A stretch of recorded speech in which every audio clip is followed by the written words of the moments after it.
नमस्कार, आप देख रहे हैं सवाल इंडिया का। मैं हूं सुशील बहुगुणा। बात लखीमपुर खीरी मामले की। 3 अक्टूबर को हुई इस हिंसा में 8 लोगों की जान गई थी, जिसमें 4 किसान थे, 3 अन्य लोग थे जिनमें बीजेपी के लोग शामिल थे और एक पत्रकार था।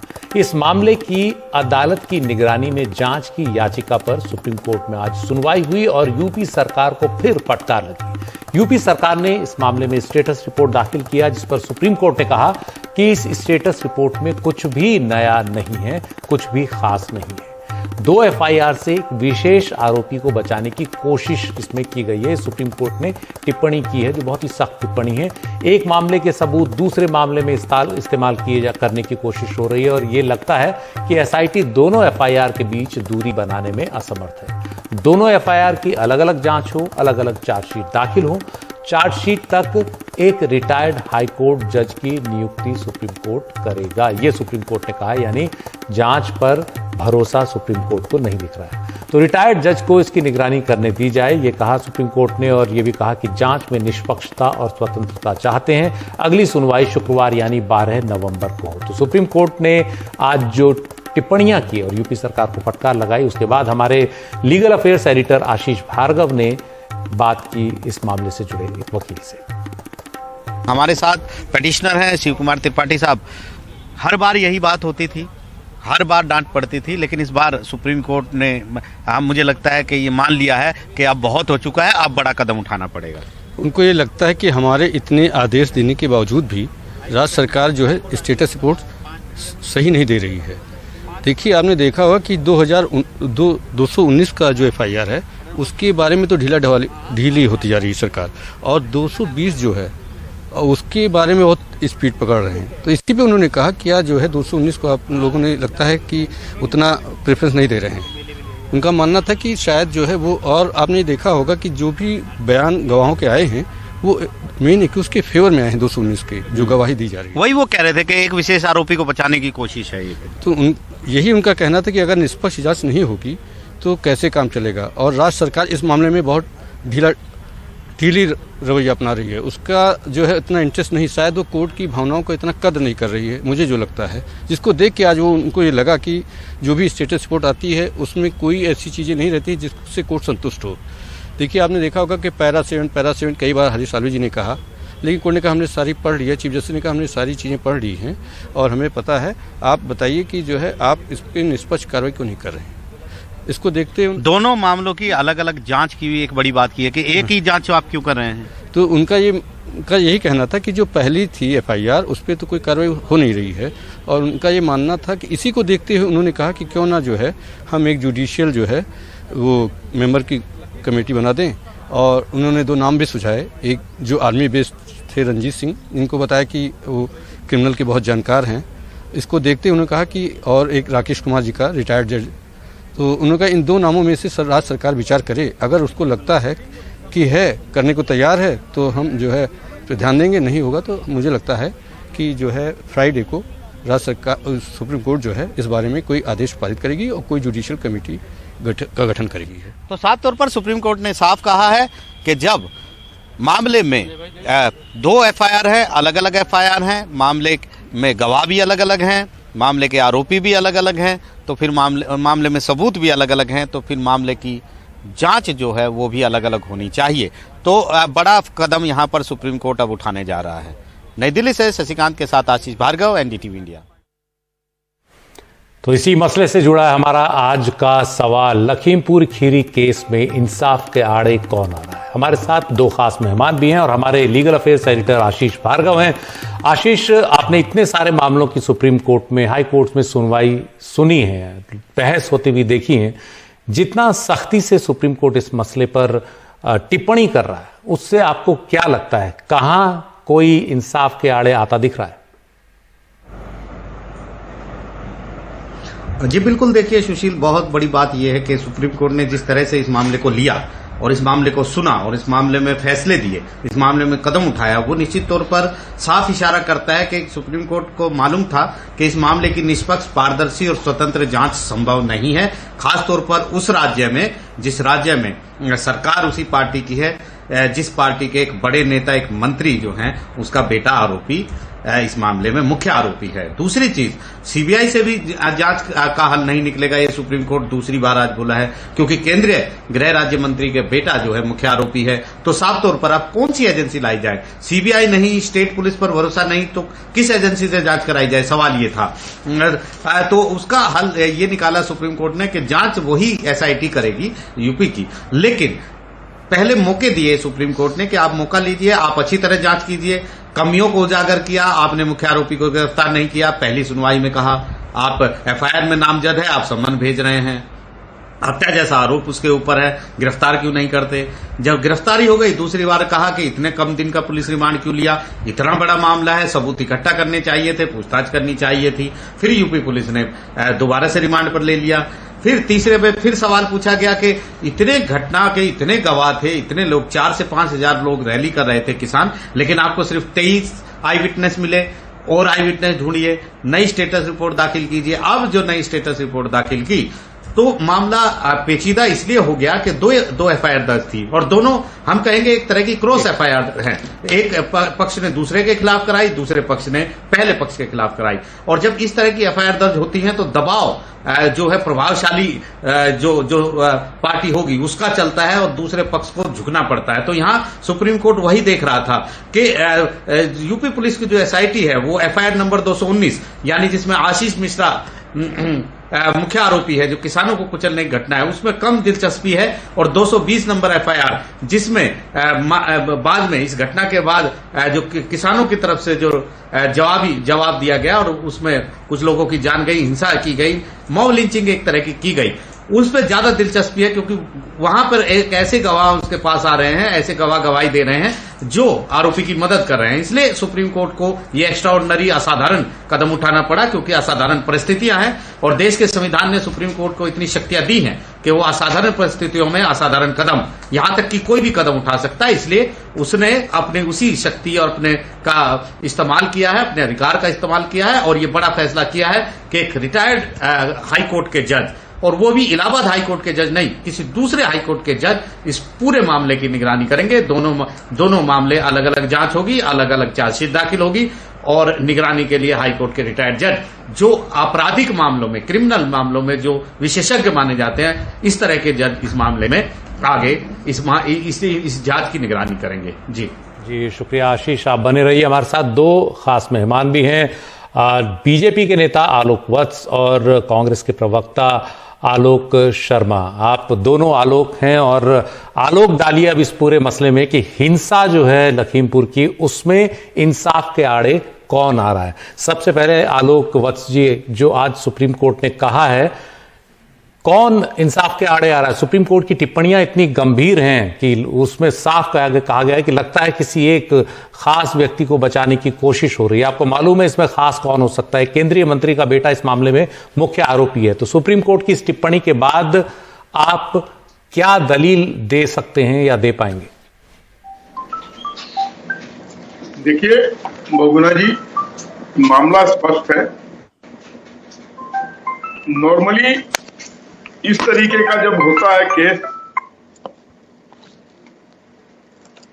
तो नैतिकता के आधार पे स्वयं व्यक्ति को रिजाइन कर देना चाहिए। आडवाणी जी के ऊपर भी उंगली उठी थी, उन्होंने तुरंत रिजाइन कर दिया था।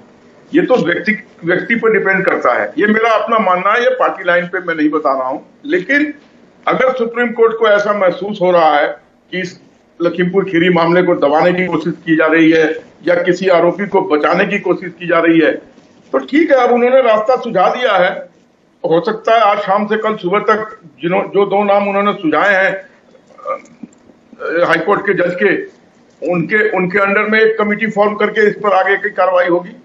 और मुझे लगता है कि अब जिस तरीके से सुप्रीम कोर्ट के संज्ञान में भी सारी चीजें आ चुकी हैं और जिस तरीके से शक्ति वो दिखा रहे हैं, तो मुझे लगता है कि बहुत अति शीघ्र इस पूरे मामले से पर्दा उठ जाएगा और जो कोई भी दोषी होगा, चाहे वो बीजेपी का व्यक्ति क्यों ना हो, वो दंडित जरूर होगा, बख्शा नहीं जाएगा किसी भी सूरत पर।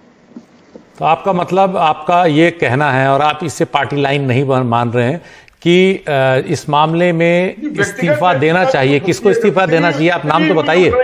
हमारे बेटे के ऊपर, तो हमें नैतिकता के आधार पर, आप नैतिकता के आधार पर जो बात कर रहे हैं वो नैतिकता तो पूरी पार्टी के लिए एक ही है, नैतिकता के अलग अलग मापदंड कैसे हो सकते हैं? तो आप नाम लेकर बताइए कि इस्तीफा किसको देना चाहिए। पार्टी इसलिए दंडित नहीं कर सकती है क्योंकि आदमी आरोप सिद्ध नहीं हुआ है। Innocent should always be judged innocent until he is proved guilty. ऐसे तो आरोप के आधार पर तो किसी को आप कह दीजिए कि उसने रेप कर दिया तो उसको आप भेज दीजिए जेल, कहने से थोड़ी हो जाएगा। You have to prove it at some point of time. और इतनी एजेंसियां जब लगी हैं तो कहीं ना कहीं दूध का दूध पानी का पानी साफ हो जाएगा। पर आपका ये कहना है कि नैतिकता के आधार पर केंद्रीय मंत्री अजय मिश्रा को इस्तीफा देना चाहिए, ये तो आप कह रहे हैं ना?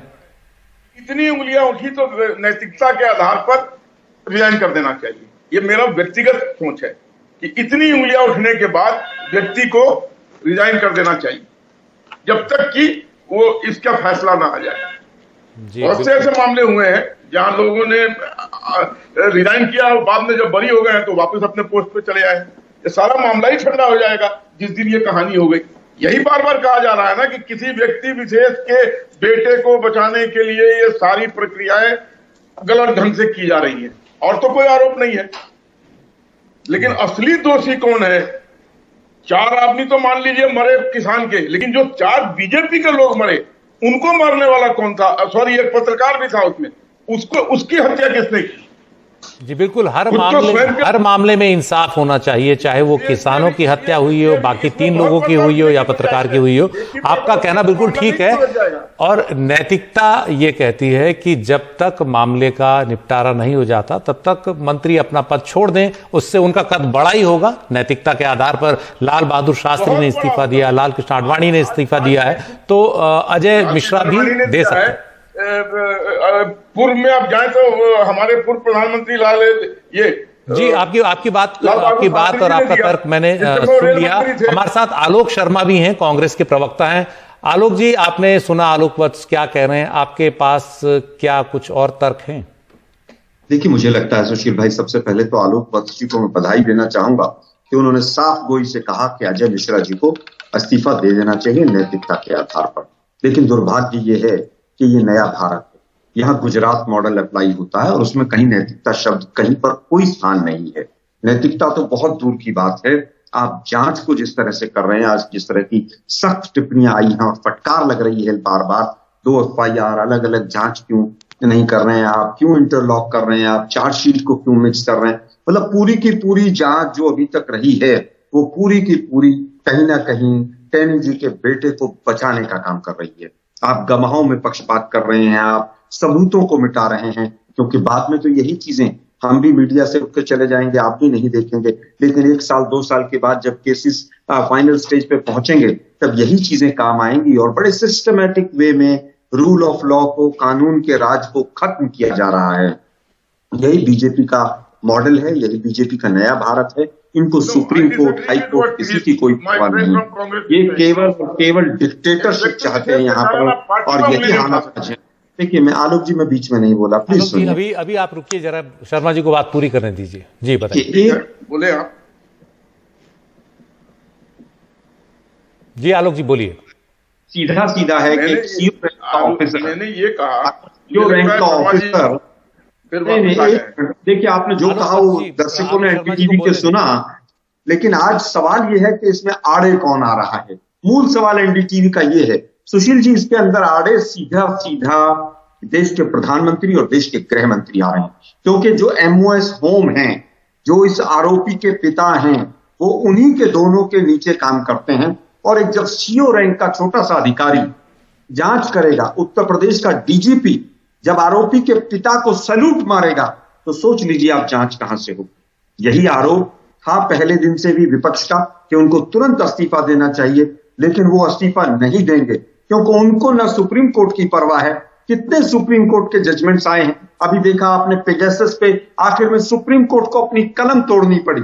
और आज हम सुप्रीम कोर्ट को सैल्यूट करते हैं, तमाम जजेस को सैल्यूट करते हैं कि उन्होंने कानून का राज स्थापित करने में और बीजेपी का पर्दाफाश करने में जो भूमिका निभाई है, यही भारतीय लोकतंत्र की नींव है। अब देखना होगा कि 12 नवंबर को जो अगली तारीख आती है उससे पहले क्या बीजेपी थोड़ी सी शर्मा के, थोड़ा सा एक चुल्लू भर पानी देख के अपने सामने क्या इस्तीफा लेगी। मुझे नहीं लगता कि नैतिकता के आधार पर कोई भी इस्तीफा इस नए भारत में, इस गुजरात मॉडल में होगा, लेकिन ये हिंदुस्तान के लोकतंत्र के लिए एक बहुत खतरनाक बात है। आलोक वत्स जी, अब आप इस पर जवाब दीजिए। आपने ये तो कहा कि नैतिकता के आधार पर इस्तीफा देना चाहिए, लेकिन आलोक शर्मा जी मामले को और आगे राजनीति तक ले गए, तो आप भी अपना तर्क दें।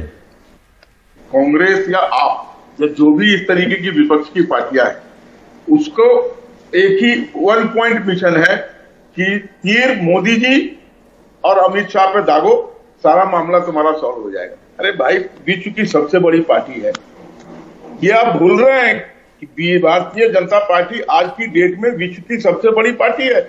इसमें तरह तरह के लोग आ चुके हैं।